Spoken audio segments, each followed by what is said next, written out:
Saudi থেকে বীজ আনা সাম্মাম ছাদের উপর লাগাইছিলাম। আরও একবার লাগাইছি, কিন্তু হওয়ার পরে এইরকম হওয়ার পরেই দেখেন এই যে ফলও ধরে সাম্মামের।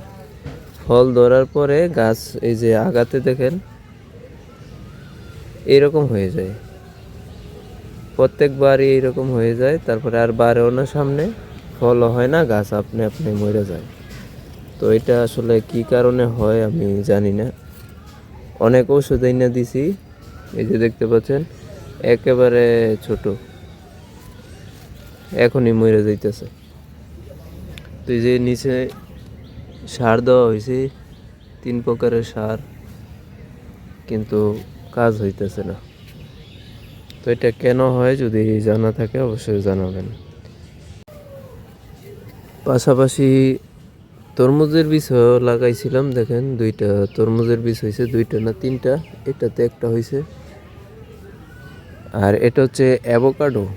এই অ্যাভোকাডো এটাও সৌদি থেকে নিয়েছিলাম, অ্যাভোকাডোর বীজই খাওয়ার পরে নিয়েছিলাম, লাগানোর পরে হয়েছে 3 মাস লাগছে এটার বীজটা খালি গজাইতে। তারপরে লাগাইছি, লাগানোর পর অনেক সুন্দর হয়েছিল। হওয়ার পরে একদিন হঠাৎ করে সকালবেলা ছাগল আইসা এই যে এই জায়গাতে পুরা খেয়ে ফেলছিল। তারপরে হাল ছাড়ি নাই, এটাকে রেখে দিছি।